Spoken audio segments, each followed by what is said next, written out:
Opa! Salve Maria, Padre, sua bênção. Boa noite. Salve Maria, Deus abençoe você, Felipe, boa noite a você, boa noite para todos que já estão acompanhando a nossa live. Perfeitamente, Padre. Muito obrigado, Padre, mais uma vez pelo convite, pela aceitar o convite. Vamos esperando o pessoal ir entrando aos poucos. Sim, Hoje, como estamos? Tudo bem? tudo bem, graças a Deus. Já na Tá me correria. escutando normal, Padre? O Muito áudio tá bem, ok? tá ok. Perfeitamente, então. Show de Tem bola, um então. paroquiano meu Correria, né? que ofereceu, Voltando. tem um Sim, Padre. paroquiano meu que Pode se falar. ofereceu para doar aí alguns instrumentos para melhorar as minhas lives, né? Microfone, não sei mais do que. Vamos ver. Tripézinho de apoio, importante. Sim, sim. Com certeza. Eu uso aqui de forma improvisada uma penteadeira que a Raíra tem aqui na casa dela, que tem umas luzes que iluminam bem, então dá pra quebrar o galho. Tá ótimo. Pessoal, sejam todos bem-vindos, boa noite. Hoje uma live preciosíssima com o nosso querido padre Ricardo de Barros, amigo lá de Santos. Tentaremos tratar, na verdade, o padre pode falar melhor posteriormente, claro, vai se apresentar. Mas essa semana, hoje, na quarta-feira, nós tentaremos tratar sobre a pandemia, seja da ótica do clero, como também da ótica dos leigos, né? Hoje com o padre Ricardo Barros, e na quarta-feira, já anunciando para todos, nós estaremos com o Pedro Fonseca, o presidente do Centro Dom Bosco, falando também um pouco sobre essa jargão, a nova normalidade, e o combate a isso, né? O que o apostolado leigo pode fazer em combate à nova normalidade. Então sejam todos bem-vindos. Mais uma vez agradecer aqui publicamente ao Padre Ricardo por aceitar nosso convite. E é isso. Padre, vamos só começar com a Ave Maria, em seguida eu lhe passo a palavra, pode ser? Tá ótimo. Perfeitamente. Então se eu quiser puxar, fique à vontade. Tá bom. Em nome do Pai, do Filho e do Espírito Santo. Amém. Amém. Ave Maria, cheia de graça, o Senhor é Cheia de convosco. graça, o Senhor é Bendita convosco. sois vós entre Bendita as sois mulheres. as mulheres. Bendito é o fruto do vosso ventre, Jesus. Nosso ventre, Santa Jesus. Maria, Mãe de Santa Deus, Maria, rogai Mãe por nós, Pai por pecadores, nós, agora e pecadores, na hora de nossa agora e na hora morte. de nossa Amém. morte. Amém. Perfeitamente. Maria, auxílio dos cristãos, rogai Rogai por por nós. nós. Perfeitamente. Então, padre, fique à vontade. Só Aqui temos o um tema eu padre, coloquei aqui, inclusive, já, né? tem o padre Pedro Paulo que está nos acompanhando, sua bênção, padre. Opa, Você o citou pessoal a tá Adélia entrando aí. Lobão. A Adélia Lobão é da minha paróquia, ela não perde uma live. Paulo Varejo também. Hoje. Tem a Daniele. Daniele, foi você que esteve conversando comigo hoje à tarde? Teve uma Daniele Daniele conversando Morar? comigo. Leonardo Cirilo, lá de Belém do Pará. Mas, enfim, Show de bola. obrigado pelo convite, né? Para mais uma vez conversarmos com vocês do Instituto. Você falou para mim que era uma semana dedicada ao tema do novo normal, e eu penso que é Sim, interessante, principalmente na quarta-feira, problematizar a questão, né? Porque, a princípio, alguém que ouça essa expressão vai dizer, mas qual é o problema do novo normal, né? Que mal que tem nisso, né? Então, seria interessante vocês até apresentarem a problematização disso para explicar aí o porquê das lives, né? sim, com Eu certeza, não padre. vou assim, vamos dizer, entrar de cheio nesse tema. Acho que o Pedro vai abordar melhor do que eu na quarta-feira. Mas apenas dizer o seguinte, que essa expressão, que pode ser tão inocente, pode ser até salutar, ela pode esconder muita coisa, né? O novo normal, ele pode ser uma adoção de uma série de protocolos, e que alguns desses protocolos, acho que ninguém é contra, né? Dependendo de como seja adotado. Pessoal, o novo normal, então, é usar álcool gel, é usar máscara, Máscara. lavar a mão com água e sabão, procurar não aglomerar, etc. As pessoas vão dizer, qual é o mal disso, né? Porém, esse novo normal pode depois justificar uma série de coisas, como, por exemplo, né, muito mais sérias, como, por exemplo, a prática do aborto, em nome de um novo normal, né? Em Sim, nome sem de dúvida. uma profilaxia, em nome de um controle da natalidade, para não ter tanta gente assim, para não disseminar o vírus, para que a mãe não corra o risco de infecção, não corra o risco de morte ou de vida. A gente aprendeu que é risco de morte, mas tem gente gramática já falando que é risco de vida. Então, esse é que é o Sim. problema do novo normal, né? Acho que o Pedro vai falar melhor depois. Agora, eu sugeri para vocês fazer uma leitura teológica dessa situação de pandemia, e eu coloquei aqui, primeiro, falar um pouquinho sobre o mal, depois o papel da igreja, em geral, assim, na questão do mal, do sofrimento na vida das pessoas. Depois eu coloquei como um tópico o diabólico nessa pandemia, né? Depois, a missão da igreja especificamente na pandemia e os questionamentos sobre a postura dela nessa atual situação, né? Foram os pontos que eu coloquei aqui. Eu até coloquei por escrito para não Perfeitamente, me padre. perder um pouquinho, sabe? Mas Não, primeiro com vamos certeza, falar do padre. mal, né? Inclusive, sim, inclusive, padre, só um adendo rapidamente, sobre a nova normalidade. Realmente, a intenção nossa realmente da primeira live com o senhor era mais para fazer uma leitura mesmo da pandemia. E no início ficou um pouco confuso para nós católicos a postura de alguns sacerdotes a favor do fechamento das igrejas, outros contrários também. E ficou meio com um fogo cruzado nisso, e fora os textões do Facebook, daqueles tradicionais leigos que se acham cruzados. E ficou uma coisa bem assim, muito claro que o posicionamento certo da Santa Sé e das dioceses locais não foram confusos. Mas ficou uma dúvida, né, para nós católicos, o que de fato apoiar, o que de fato, em quem de fato acreditar. E por isso que, claro, a primeira live com o senhor, para tratar realmente sobre essa leitura mais teológica da pandemia, para tentar, como o senhor bem colocou nos tópicos aí, acho que as pessoas vão ficar bem mais, vão compreender muito melhor, sem dúvida, sem sombra de dúvidas. E aí, claro, na quarta-feira o Pedro vem enquanto leigo, enquanto líder de um apostolado que é o Centro Dom Bosco, há mais de 3 anos, 4 anos, para falar realmente, especificamente sobre a normalidade, e aí vamos tentar elucidar um pouco antes também o porquê, como o senhor colocou, das críticas feitas, das críticas que devem ser feitas a esse jargão que está sendo usado. Mas, de qualquer forma, esse tópico aí já ilustra bem como será essa questão.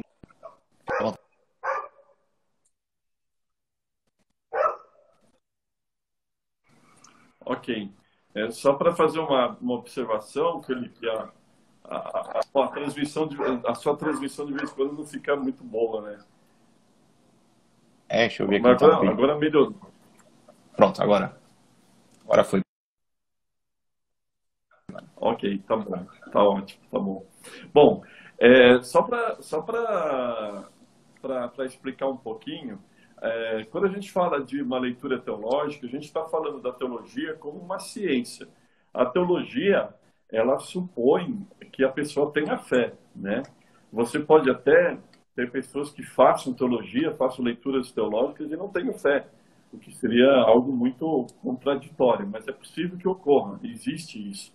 Mas a teologia é uma leitura de fé sobre a presença de Deus nas diversas realidades da vida. Então você pode fazer uma leitura teológica sobre, se não tudo, possivelmente tudo, pelo menos uma boa parte das realidades da vida são passíveis de leitura teológica. Então a gente usa de certa metodologia, né? A gente usa de um certo vocabulário, né? Até, como a minha área é o direito canônico, mas é claro, eu fiz teologia, fiz 4 anos de teologia, a minha era o direito canônico, a gente pode até cair na questão do direito canônico, do direito público eclesiástico, com relação a pandemia, o contexto da pandemia. Eu até vou abordar um pouco, mas a leitura é uma leitura teológica e não canônica só para esclarecer um pouquinho isso. Então, o primeiro ponto que eu havia colocado, como eu disse, é sobre o mal. O mal, ele existe, né? A gente não precisou esperar essa pandemia acontecer para descobrir isso. Ele existe nas nossas vidas pessoais, ele existe num contexto mais social, né? Nós temos até registradas na história a existência de outras pandemias, né, e endemias, né? Por exemplo, se fala da gripe espanhola, né, que matou muita gente, inclusive aqui no Brasil. A gente pode falar da assim denominada peste negra na Idade Média, né? A gente pode procurar coisas a respeito dessas duas endemias ou pandemias no YouTube, tem muita coisa interessante lá. E existe o mal enquanto guerras, enquanto assassinatos, enquanto a fome provocada ou imposta, enquanto a própria violência, né? Violência doméstica, violência nas cidades, a morte prematura, a doença. Então, o mal é uma constatação, o mal ele existe.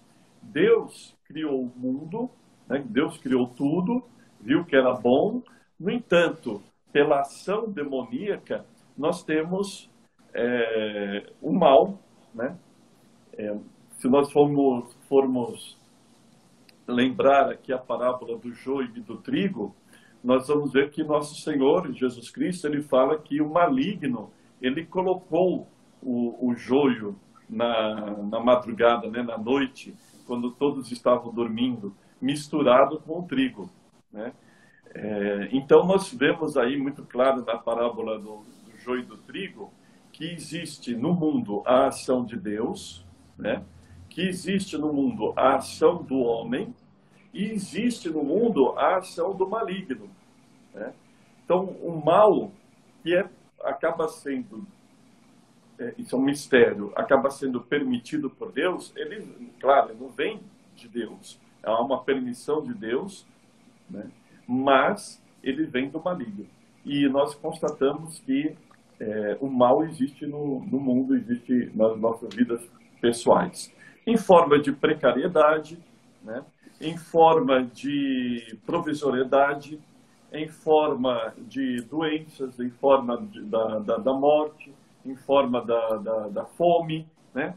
E nós vamos nos dando conta disso, e a pandemia que estourou nesse ano, né? Há controvérsias sobre o início dela, alguns dizem que ela possivelmente tenha começado no final de 2019, lá na China, até quem suponha que ela já estivesse presente na Europa em 2019, né? A pandemia que, de qualquer maneira, estourou agora em 2020, ela vem mostrar com todas as caras, com todos os holofotes, a existência do mal, né? Mas mesmo assim, nós podemos, por exemplo, ver a imperfeição da natureza, quando ela, com as suas próprias leis, ela acaba atingindo muitas pessoas e matando, né, muita gente. Nós podemos lembrar aqui um tsunami, nós podemos lembrar aqui um terremoto, né? E nós temos as pandemias, né? E as endemias e pandemias causadas por precariedade da própria natureza e por leis da natureza, né? O vírus, como qualquer outro ser vivo, vai tentar viver, né? Mas só que o vírus é um tipo de ser vivo que, na sua tentativa de manter-se vivo, ele causa uma série de prejuízos, dependendo do seu grau de ação no corpo humano, né? Ele vai causar um mal muito grande, até social, né? Então, a pandemia atual veio jogar todo o holofote sobre a existência do mal e a precariedade da vida. Não só o mal, que já seria muito forte, né? E acho que é a questão principal, de levar a óbito muitas pessoas. Aqui no Brasil, nós já superamos o número de 100 mil mortos. Eu não tenho agora presente o número de mortos até hoje no mundo, né? Mas nós estamos aqui falando de milhares de pessoas que morreram. Há questionamentos a respeito sobre essas estatísticas, se os números contados são de fato certos ou não, mas vamos dizer assim, muitas pessoas morreram, milhares de pessoas morreram, certo? Sim. Direta ou ainda indiretamente causadas por esse vírus da Covid-19, né? O Covid-19, né? Não só o mais forte, que seria o óbito, mas o próprio enfrentamento das doenças. Há casos de pessoas que foram infectadas, saíram do hospital vivas, né? Mas ainda estão amargando uma série de sofrimentos em consequência de terem sido infectadas pela Covid, né? Pessoas com ainda problemas respiratórios, outras enfraquecidas na parte muscular, né? Principalmente aquelas que foram entubadas e estiveram muito tempo na UTI, né? Mas também essa pandemia veio causar outros tipos de males, como a perda de empregos, a questão econômica, a violência, etc.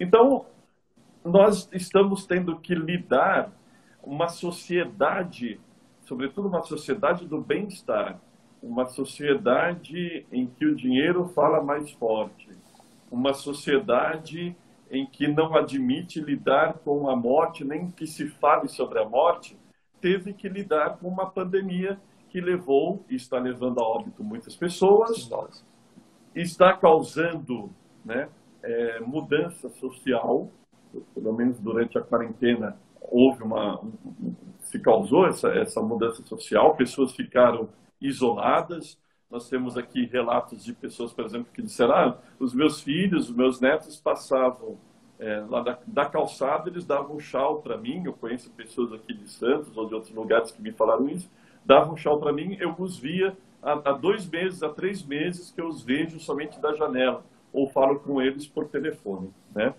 Sim. Então tem todo esse tipo de mal. Lembremos, por exemplo, lá no caso da Espanha, que um dos diretores do Banco Santander morreu, vítima da Covid, e a sua filha falou mais ou menos assim, eu não lembro direito as palavras, mas ela disse mais ou menos isso: o meu pai tinha dinheiro para comprar muitas coisas, né? E de fato ele comprava muitas coisas, porém ele morreu pedindo algo que era de graça, morreu implorando algo que era de graça, que era o ar. O ar é algo de graça. E aquele homem, com todo o dinheiro que ele possuía, ele não tinha dinheiro, não tinha a possibilidade de ter esse ar, e por isso ele foi a óbito, né? Então a gente tem que lidar com isso. E dessa forma, a gente vê que de uma hora para outra a nossa vida pode mudar, né? Assistindo um vídeo do Dom Henrique Soares da Costa, que também foi uma grande perda, né, em termos eclesiais para nós, acometido também pela Covid-19. Ele, falando num vídeo sobre a morte, tem vários vídeos em que ele fala sobre a morte, ele diz: a morte não espera. A morte, ela não quer saber se você amanhã tem um compromisso, se você tem que concluir algum trabalho, né? Ela simplesmente vem e leva você. Então a gente tem que lidar com isso. No final de semana, lá na minha paróquia, eu falei o seguinte: na noite do dia 31 de dezembro para o dia 1º de janeiro, estávamos todos desejando um feliz ano novo para os nossos familiares, para os nossos amigos, dizendo tudo de bom e cheio de projetos, de viagens, de emprego novo, de mudança de casa, de casamentos, né? E tudo teve que ser mudado, né? Ou pelo menos adiado, né? Ou outras coisas mesmo foram canceladas e cada um teve que amargar um certo grau de sofrimento por conta disso, né? Uma frustração por conta disso. Então, o mal ele vai ter esses vários rostos, né? Não sei se você quer fazer alguma pergunta nisso. Não, na verdade, também você falou sobre a morte, principalmente, e é algo que a pandemia também escancarou bastante, que é como hoje a sociedade atual, a nossa geração, vê a morte também, né? Inclusive, o próprio Ícaro de Carvalho, que é conterrâneo seu, postou hoje no story dele, falando exatamente sobre o quão não preparado estamos para ver pessoas de 101 anos morrendo. A gente se desespera muitas das vezes, quando na verdade é o curso normal da vida. Claro que uma perca é um sofrimento inestimável, perder alguém, não ver mais alguém, mas a gente só demonstra como não estamos preparados para realmente, diante de 100 anos de vida, deixar de ter aquela pessoa por perto. E a gente, assim, eu tive, infelizmente, a experiência de ter amigos que perderam a voz e tudo, pessoas que ficaram realmente bem tristes, mas também tem esse outro lado, você olhando para olhar com o olhar da fé também, é como se as pessoas tivessem perdesse a esperança de que tivesse alguma vida depois daqui, né? É como se tudo acabasse apenas nessa vida terrena. E a pandemia veio também escancarando muito isso. A gente fica evidente cada vez mais que o quão material estamos, né? Quanto materialistas estamos nessa nossa sociedade. Sim. E também o não saber lidar com a morte ou mascarar a morte, né? Mascarar a morte. E não saber lidar com o sofrimento, na verdade, né? Nós estamos tendo que lidar com isso, saber lidar com o sofrimento. Aqui em Santos, nós temos um cemitério que é considerado o primeiro da América Latina, cemitério vertical, que é um prédio, né? São 2 prédios, na verdade. Todas as vezes que eu recebo, agora eu vou cantar bola, se alguma pessoa vier me visitar já sabe, que eu recebo visitas de fora aqui, eu levo as pessoas até esse prédio, do lado de fora, e pergunto, o que é isso aqui? O que você acha que é? As pessoas vêm responder, um hotel, né? Ué, Não deixa de ser. Tá morno, tá morno. Quase lá. Tá perto de um hotel, né? Outros falaram, é uma repartição pública, da prefeitura, não sei o que e tal. Aí, quando eu digo que é um cemitério, todas as pessoas que eu levei lá se assustaram, ficaram abismadas, porque não tem cara de cemitério. E, de fato, né, tem salas assim, de velório muito bonitas, tem as principais, ela tem uma antessala enorme, e lá no fundo tem uma salinha pequenininha, que lá no canto é que fica o caixão. Então você tem toda uma antessala onde ficam as pessoas, lá os familiares, os amigos, etc. e tal, conversando, batendo papo, tomando cafezinho, comendo bolachinha, não sei o quê. E lá numa salinha, lá no canto, como um detalhe, tem um defunto. Tem um defunto, sim, né? E ainda nesse cemitério tem lago com peixe, tem um museu de carros antigos, tem um viveiro com aves bonitas, araras, etc. É quase um ponto turístico, né? De estar, né? Assim, de bem-estar, né? Eu penso que é meio para mascarar a morte. Claro que não precisa ser uma coisa assim avacalhada, onde falta higiene, tal, né? Porque você já está lidando com uma situação muito precária, de muito sofrimento, muita dor, pelo menos para os familiares, né? Sim. Mas, e por falar nisso, por lidar com o sofrimento dos familiares, a gente vê outro rosto do mal quando muitas pessoas acometidas de Covid tiveram que morrer praticamente sozinhos, somente com a assistência da equipe médica e de enfermagem, né? Não puderam ter ao seu lado um familiar que as acompanhasse. A gente tinha registro, né, de enfermeiras, de médicos que com o celular faziam com que aquele doente conversasse, se despedisse dos seus familiares. E essas pessoas não tiveram a dignidade de ter um enterro, de ter um velório, quer dizer, o enterro tiveram, mas foram enterradas assim como mais um número, né, empacotadas e como indigente, né? Na maior parte dos casos, sem a presença da família que não teve esse direito, mas até um certo ponto questionável, né, de poder velar e enterrar o seu ente querido. A morte já é um processo solitário. No fundo, do fundo, você pode estar cercado de todos os seus familiares e amigos. Tudo bem, isso dá um certo conforto. Mas a morte é um processo que você tem que fazer sozinho, né?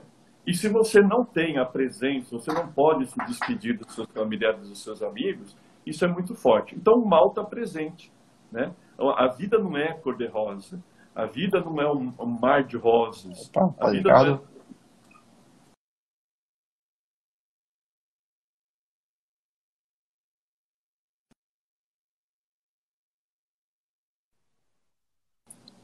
Voltamos?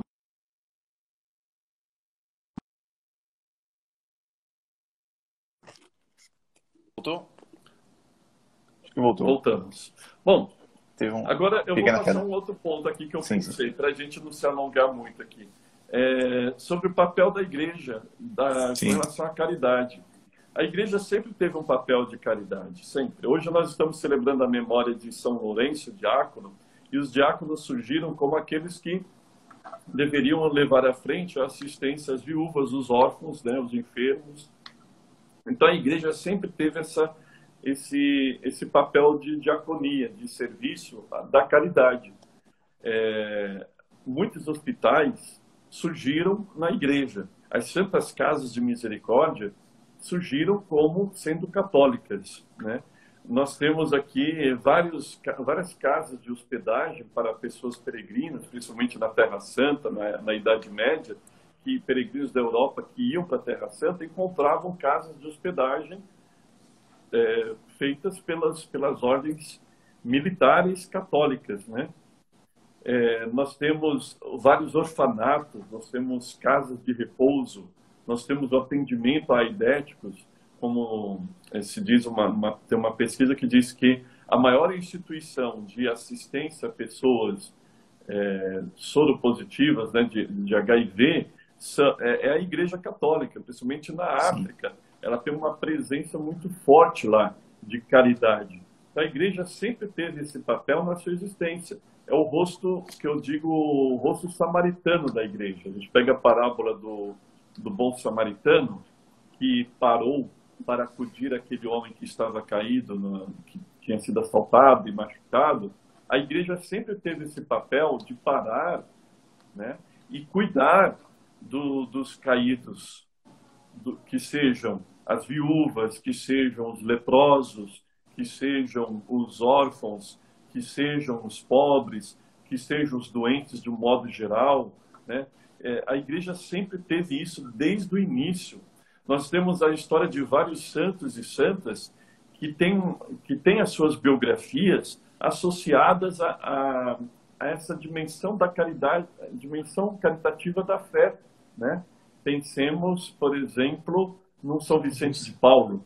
Pensemos numa própria Santa Catarina de Sena, que ela não era só mística, ela era uma mulher mística, eucarística, e uma pessoa muito atenta aos doentes. Pensemos numa Santa Rita de Cássia, pensemos, enfim, vários santos, né? Um São Maximiliano Maria Kolbe, um São Camilo de Leles, mais recentemente uma Santa Teresa de Calcutá, a Irmã Dulce. Pensemos nessa presença da igreja e como a ação caritativa está ligada também à santidade. Então a igreja sempre esteve presente, inclusive matando a fome de muitas pessoas, fome material, né? Inclusive ensinando uma profissão para vários jovens. Pensemos aqui no trabalho dos salesianos com as suas escolas de ensino, de trabalho, assim, o trabalho do Opus Dei, enfim, de uma maneira ou de outra, e no passado era a igreja que tinha a assistência hospitalar. No passado era a igreja que tinha o trabalho educativo, formando escolas e universidades. E depois disso passou para a mão do Estado. A igreja continuou tendo hospitais, continuou tendo escolas, orfanatos, etc. Mas mais do que ter o espaço físico e cuidar da administração dessas instituições caritativas, ela tem a sua presença lá, né? Seja por meio das pastorais, do apostolado, de profissionais que são católicos. Nós temos médicos, nós temos enfermeiras, enfermeiros católicos, nós temos, enfim, não deixa de ser a presença na igreja. Quando nós temos um médico católico ali que tem a sua consciência de católico como médico, é a presença da igreja que está ali também. Então, a igreja sempre teve isso, ela nunca se omitiu, né? E em muitos lugares ainda, eu falei do passado, mas em muitos lugares ainda, é a igreja que está à frente. Aqui no Brasil, por exemplo, pensemos na pastoral da criança, né? Que tem um trabalho muito simples e que o Estado não está presente em determinados lugares, mas quem está presente é a igreja ali, pela sua ação caritativa, não suprindo a ausência do Estado, mas sendo uma presença de caridade naquela realidade de acordo com as situações. Sim. Bom, então esse é um segundo ponto. Terceiro ponto. o diabólico dentro da pandemia. O que é diabólico? A palavra diabólico, ao contrário de simbólico, ela é tudo aquilo que desune, né? O simbólico é tudo aquilo que é uma realidade que reúne, que congrega, né? Enquanto que o diabólico ele dispersa. Então, tudo aquilo que dispersa é diabólico. E nós podemos falar de uma personificação disso, que é o diabo, né? O diabo ele existe. Não é assunto de fé, claro que nós não cremos no diabo, nós cremos em nosso Senhor Jesus Cristo, mas o próprio catecismo nos ensina que o diabo existe, né? O anjo decaído que tem a sua milícia também, certo? O que é o diabólico? O que eu chamaria de diabólico dentro desse mal chamado pandemia? Não sei, você quer perguntar alguma coisa, fazer uma ponderação? Não, é que às vezes, quando eu promovo também lives, a pessoa, o entrevistado fala, muito bacana, vai se estendendo, mas eu quero fazer uma pergunta e fico meio sem graça. Sim, não, se ouve não, pode. Tá bom. Bom, o que eu chamo de diabólico dentro da pandemia? Bom, primeiro, como eu falei, o diabólico é o que dispersa, é o que divide. Enquanto que numa situação de mal, nós precisamos de união, eu penso, né? União na verdade. O que é diabólico na pandemia? É a mentira. A própria Sagrada Escritura diz que o pai da mentira é o diabo. Chama o diabo de o pai da mentira. Tá? Bom, então, que rostos, que formas nós temos que nós chamamos de diabólicas, que eu chamo de diabólicas dentro da pandemia. Então, primeiro, a deturpação de notícias, a manipulação de notícias. Nós temos hoje e penso que nós vamos avançar mais ainda nisso, nós temos hoje um grande avanço, né? Um grande recurso de meios de comunicação. Antigamente, quando eu era seminarista, o Papa lançava um documento, uma encíclica, nós tínhamos que esperar aquela encíclica ser impressa aqui no Brasil, né, traduzida para o português, impressa aqui no Brasil, para a gente ir até a livraria e comprar o livrinho dessa encíclica. Né? Isso demorava um tempinho, né? Um mês, 2 meses, né? No passado demorava mais. Hoje não. O Papa lança uma encíclica, você já tem no WhatsApp, alguém manda para você no WhatsApp, né? O Papa acaba a missa celebrada pelo Papa, logo em seguida a homilia dele já é lançada na internet, porque tem que esperar, não pode ser lançada antes, tem todo um protocolo das próprias instituições, inclusive do Vaticano, né, da Santa Sé, né? Então, muito rápido, né? Você está aí em São Luís do Maranhão, eu estou aqui em Santos, e tem pessoas do Brasil inteiro nos assistindo, de lugares diferentes, né? Então, o que ocorre lá, eu não sei qual foi o país onde ocorreu aquele fato do menininho que foi salvar a irmã do ataque de um cachorro, né? Isso viralizou nas redes sociais, né? Você sabe qual foi o país? Será que foi Estados Unidos? Confesso que eu não sei, padre. Mas foi pela Europa, acredito. Sim, mas, bom, enfim, foi longe. Mas já estava aqui, fazia parte da nossa vida, viralizou. A gente conhece o rosto do menininho deformado, no caso do ataque do cachorro, da irmãzinha dele, né, vê outras fotos, etc. Então, a comunicação hoje ela é muito rápida. E é uma enxurrada de comunicações. Eu não sei vocês, mas quando vem uma enxurrada de informações todos os dias, o tempo todo, sobre o mesmo assunto, isso me cansa um pouco. Agora, isso não significa que essas informações sejam todas elas verdadeiras. Tá? Isso não significa que nós estamos sendo, de fato, informados. Então, há muita manipulação de notícias e de informações. Há muita deturpação de notícias e de informações, né? Sim. Por interesses, muitas vezes. Interesses da mídia, interesses políticos, interesses econômicos, né? Outra presença do diabólico na pandemia. O próprio interesse econômico, não que a economia eu veja, evidentemente, como algo diabólico, não vejo como algo diabólico, não é isso. eu não estou demonizando o dinheiro, a economia, nada disso, né? É, mas nós podemos ter aqui a prevalência dos interesses econômicos sobre a boa informação, né? A informação correta, a informação que pode nos ajudar a nos acalmar um pouco, a prevalência dos interesses econômicos sobre a vida das pessoas, né?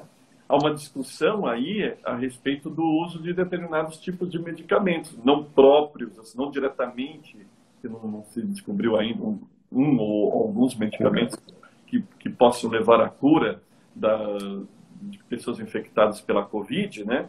Mas há uma discussão muito grande e há desinformações também, que certamente por causa de interesses econômicos, né? Nós sabemos que há interesses econômicos por parte de laboratórios, né? Há interesses econômicos por parte de hospitais, né? Hoje, a medicina virou um grande negócio, né? Sim. Eu não estou dizendo que tudo disso daí é diabólico, né? Porque eu penso, como é que vai sobreviver hoje um hospital só de filantropia? Muito mal, né? Não, vai andar muito mal das pernas e não vai conseguir andar muito, né? Há toda uma questão econômica, mas quando essa questão econômica se sobrepõe à vida e ao direito à correta informação, isso é diabólico.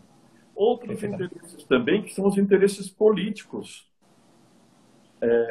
Isso não ocorreu somente no Brasil, tem ocorrido nos Estados Unidos. Eu vi quando a coisa tinha estourado lá na Itália, eu acompanhando, havia também esses interesses políticos na Itália e certamente nos outros países. Mas aqui no Brasil há também, né? A má informação ou a desinformação a respeito da pandemia por interesses políticos, né? Isso é diabólico, né? Porque se coloca o interesse político lá, já de olho em 2022, e veja, aqui eu vou me ausentar de falar desse ou daquela pessoa, etc., mas a gente pode ir identificando um pouco. Já de olho em 2022, dizer meia-verdade, não dizer tudo, deturpar, chamar atenção sobre si, etc. Outra coisa que eu chamo de diabólico, a imposição do medo e do terror. Agora tem sido notícia aqui no Brasil o lockdown implementado lá na cidade de Pelotas. Eu estive lá 2 vezes em Pelotas, no Rio Grande do Sul. Tenho amigos lá e é incrível, porque a polícia está armada, eles andam com uma carreata de veículos da polícia, com a sirene ligada, né? Como se tivesse... Cidade deserta. A cidade deserta, consequência do lockdown, mas o que eles estão fazendo para impor esse medo, esse terror, né, nas pessoas, né? Então isso é diabólico, né? Eu vejo diabólico também a questão da liberdade. Até onde nós devemos nos privar da nossa liberdade, né? E em nome do cuidado. Devemos ter um cuidado conosco, com as outras pessoas, sim. A liberdade não é total. A nossa maior liberdade, e aí aqui entra de cheio, né, na questão teológica mesmo, a maior liberdade do ser humano, a própria Sagrada Escritura nos ensina isso, e os santos também, é obedecer a Deus, né? A maior liberdade do ser humano é obedecer a Deus, né? Agora, o exercício da liberdade, ele tem alguns parâmetros. Ninguém é livre assim totalmente. Isso é mentalidade de adolescente, né? Livre totalmente. Então, nós temos que saber conjugar o cuidado com a própria saúde e a saúde dos outros e o exercício da nossa liberdade, inclusive da liberdade de expressão, né? Tem uma médica que foi colocada de lado, eu não sei se ela foi dispensada do trabalho, mas ela colocaram no freezer, né? É uma médica de um hospital famoso em São Paulo, capital, porque ela se colocou em favor do uso de um tipo de medicamento no tratamento da pandemia. Ela se expressou assim. Agora, o hospital, eu não sei se por interesse econômico, se por interesse político, se somente ético, colocou essa médica, a Lise, né, no congelador lá. Sim, Outra questão diabólica dentro da pandemia, que é uma realidade maléfica. Mas as fragilidades humanas. Nós temos notícias de abuso do uso de álcool, explosão do alcoolismo, a gula, né? É que a gente geralmente brinca quando as pessoas estão engordando, etc. A gente leva mais a brincadeira, né? sim, A gula é um dos pecados que as pessoas mais levam na brincadeira. Mas a gula é uma desordem moral, né? A sem gula é um dúvida. pecado, é um dos 7 pecados capitais. E muita gente partiu para isso, né? Não tinha o que Sim, fazer, queria suprir suas carências, sua isso é verdade. ansiedade. Há explicações psicológicas para isso, tudo bem, mas o meu campo aqui é teológico e a gente tem que dizer, a gula é um pecado. E não se justifica, a gula não se justifica em nenhuma situação, muito menos na pandemia, nem no alcoolismo também. Outra questão diabólica dentro da pandemia é a violência doméstica, né? A violência doméstica, o próprio pecado, quantas pessoas acabaram caindo ou sendo caindo de novo, né? Sendo reincidente no Reincidência. pecado da pornografia. Há notícias de que houve um investimento muito grande do mercado pornográfico nesse Nesse tempo de período. pandemia, né? Pessoas em casa, né, pai? Sim. Então, quando começou a pandemia aqui no Brasil, quer dizer, começou a questão das notícias, fechamentos, etc., eu havia dito para muitas pessoas, olha, essa pandemia vai mostrar para nós, pode mostrar para nós as nossas virtudes e pode mostrar para nós os nossos pecados, né? E teve muita gente que caiu nesse pecado do alcoolismo, da gula, da pornografia, da masturbação, da violência doméstica, do abuso de menores, caiu, né, nesse Sim, pecado. Isso é diabólico. Isso é diabólico. Veja só, diante da questão do medo da morte, do sofrimento, as pessoas responderam com mais pecado, né? sim, E outra coisa diabólica também é o aborto. Em quantos lugares se permitiu a prática do aborto em nome da pandemia, com a desculpa da pandemia, né?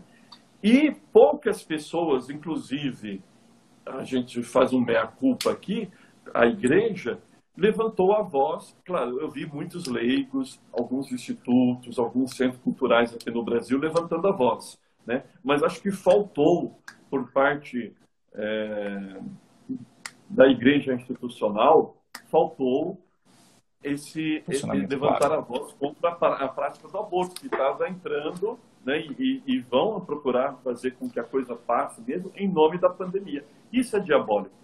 Bom, esse é o terceiro ponto. Você quer falar alguma coisa, Felipe? Eu vi que na França hoje, infelizmente, foi aprovado até no mês de gestação o aborto. Salvo engano, eu vi uma reportagem sobre essa. E vai no meio da pandemia, né? É algo bem também curioso. Em meio de uma pandemia, eles aprovarem até o nono mês de gestação o aborto, né, ser permitido. Veja só, sociedade do bem-estar, sociedade que se preocupa com a vida, Aprovando. usa o lockdown em nome da preservação da vida e aceita Aprova o aborto. Até o nono mês. justifica, legaliza a prática do aborto. É um Estado assassino. É um Estado Sim, assassino. Enquanto que o Estado, com muitos limites, deveria ajudar na preservação da vida, mas ele acaba sendo um Estado assassino, né? Isso é diabólico, a gente tem que dizer. Isso não é de Deus. Nunca sim, confundamos o Estado com Deus, embora o Estado tenha a sua importância, né? Depois, um outro ponto que eu coloquei aqui, a missão da igreja. Qual deveria ser a missão da igreja na pandemia? Ser luz, ser samaritana, como ela sempre foi na história, né? Propagar aquelas palavras de Nosso Senhor Jesus Cristo que nós escutamos na missa desse final de semana, na missa nova. Coragem, sou eu, não tenhas medo. Propagar isso. Curar, cuidar, orientar. A igreja é mãe. A gente, quando dá uma dor de barriga, a gente corre para nossa mãe. Sim. Corre para o colo da mãe, de uma maneira ou de outra, né? Mesmo barbado, né? Corre, nem que seja um telefonema, né? A gente corre. Sem dúvida. Né? E a igreja é mãe. A gente quer encontrar a casa da mãe com a porta aberta. Né? Sim, sem dúvida. Aí a gente entra aqui no último ponto. Questionamento sobre a postura da igreja. Houve muita coisa positiva? Houve sim. Né? Vários sacerdotes que procuraram assistir as pessoas, principalmente infectadas pelo coronavírus, ou não infectadas pelo coronavírus, mas que precisavam da assistência espiritual no hospital. Mas é bom lembrar também que muitos hospitais proibiram a entrada de sacerdotes, conforme os protocolos deles lá, muitos hospitais, né? Mas lembremos de vários sacerdotes na Itália, mais de 100 sacerdotes na Itália morreram porque foram infectados pelo coronavírus. Agora, não sei se todos eles foram na assistência aos doentes nos hospitais, mas muitos foram pela assistência nos hospitais. Nós tivemos o caso de um sacerdote que disse não para usar o respirador, para que o respirador fosse dado para uma pessoa mais jovem que ele. Isso é ser o grão de trigo que cai na terra e morre para dar frutos. Né? Nosso Senhor Jesus Cristo nos chama a fazer isso. Houve a presença da igreja distribuindo cestas básicas para muitas pessoas. Houve a preocupação de muitas paróquias, dioceses, institutos, congregações religiosas em manter o emprego dos funcionários. As paróquias, as dioceses, as escolas católicas estão passando por dificuldades econômicas. E até onde for possível, os responsáveis pelas paróquias, pelas dioceses, etc., estão procurando manter o emprego dos seus funcionários.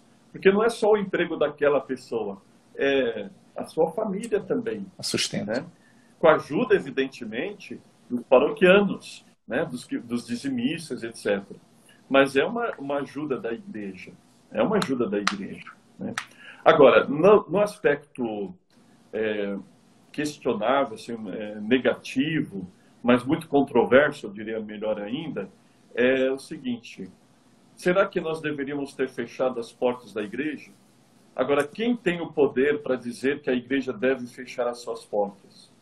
Evidentemente, o Papa, que é o bispo de Roma, cada bispo pode mandar fechar as portas da igreja.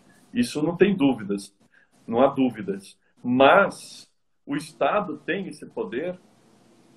O Estado tem esse poder? O que ficou, para mim, muito claro, pode ser que eu repense isso, mas é que nós não vivemos mais no tempo da cristandade e a igreja já não tem mais aquela força de se contrapor ao Estado em algum aspecto. Né? Ela tem ainda a referência moral, eu penso. Ela tem ainda a referência moral, mas houve, sim, em vários lugares, esse cumprimento de ordem. Agora, muitos bispos fecharam as portas da igreja com a preocupação da preservação da vida. Será que isso não é sincero? Né? É um questionamento de coisas que nós ainda estamos vivendo. Né? Nós ainda estamos no olho do furacão da pandemia. Né? Então, não dá para a gente emitir assim, valores e dizer taxativamente certas coisas, porque, olha, só quem está na pele para ver, para expor as suas motivações e assim por diante. Hoje, aqui na minha região, na Diocese de Santos, e já faz um mês praticamente, ou vai fazer um mês, as igrejas... Foi no dia de Santo Antônio que as igrejas abriram as portas. E as missas voltaram a serem acessíveis aos fiéis do modo geral.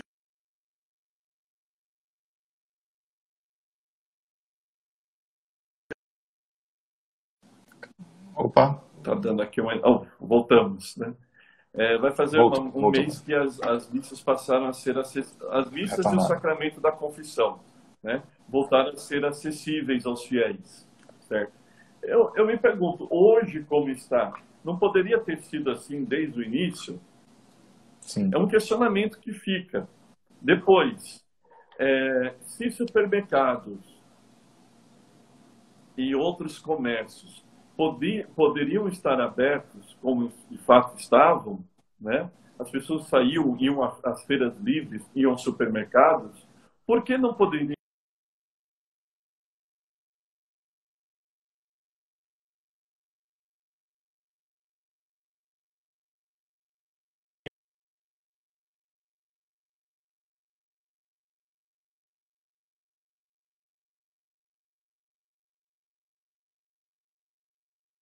sem rezar? É um questionamento que a gente coloca, né, Felipe? Sim, E a gente sem dúvida, pergunta sem assim, dúvida. será que a religião não é essencial? Olha, para muitos governantes, para muitos políticos, para muitos juízes, promotores, ficou claro que a religião não é essencial. Tanto é que nos vários programas de retomada das atividades, nós chamamos de como? Nós chamamos de Programa de Retomada das Atividades Econômicas. Serviços essenciais. Eu não vou nem falar da parte cultural, vou falar da parte religiosa mesmo. Ou seja, nem se fala das atividades Sim. religiosas. Isso é inconcebível para um homem da Idade Média, né? Não se considerar a religião como essencial. E o Brasil? E os católicos? Para muitos católicos, para a maioria dos católicos, a religião é algo essencial. Para outros, não. Alguns católicos de IBGE, que só iam à missa de vez em quando e não sentiam falta da missa, porque trocavam a missa por uma churrascada, por uma viagem à praia, por uma viagem à montanha, né? Por uma noitada e acordava à tarde e emendava já com a noite do dia seguinte. A igreja fechada na pandemia não faz falta. Mas para muitos católicos, cuja religião é essencial, será que nós só fomos feitos para nos alimentar? Então o supermercado podia estar aberto porque é serviço essencial? A igreja não é serviço essencial? É um questionamento que fica para nós, né, aprofundarmos depois. Uma outra questão, a santificação do domingo. É dever nosso de santificar o domingo. Há uma lei eclesiástica. A santificação do domingo, que eu entro na parte canônica, teológico-canônica. A santificação do domingo, ela é de direito divino. Todo católico deve santificar o domingo. Todo cristão deve santificar o domingo, com as suas atitudes, etc. Ir à missa e assisti-la integralmente no domingo é um preceito eclesiástico. Nenhum bispo, nem o Papa, tem poder para dizer para um católico que ele não precisa santificar o domingo. Por quê? Porque isso é de lei divina. Mas um bispo, como o bispo de Roma, que é o Papa, né, o sumo pontífice, tem o poder de de nos dispensar de qualquer lei eclesiástica, inclusive do preceito de assistir à missa dominical com o paroquiano. Se chega um paroquiano para mim e fala, padre, eu sou médico, enfim, qualquer profissão que iria exigir dele que ele estivesse o domingo inteiro trabalhando e ele não pudesse ir à missa. O senhor me dispensaria desse preceito dominical naquele domingo? Eu iria dispensá-lo. Isso não seria um pecado para ele. Então, quando os bispos nos dispensaram os fiéis, não os padres, dispensaram os fiéis do preceito dominical, eles agiram baseados na norma canônica, porque eles podiam fazer isso, porque é uma lei de preceito eclesiástico, uma lei de direito eclesiástico, né? E ninguém incorria em pecado por conta disso, certo? Para esclarecer esse ponto. Agora, era obrigação de todo cristão santificar o domingo, mas para alguns houve um esfriamento. Será que nós estamos vivendo a dia da fé também?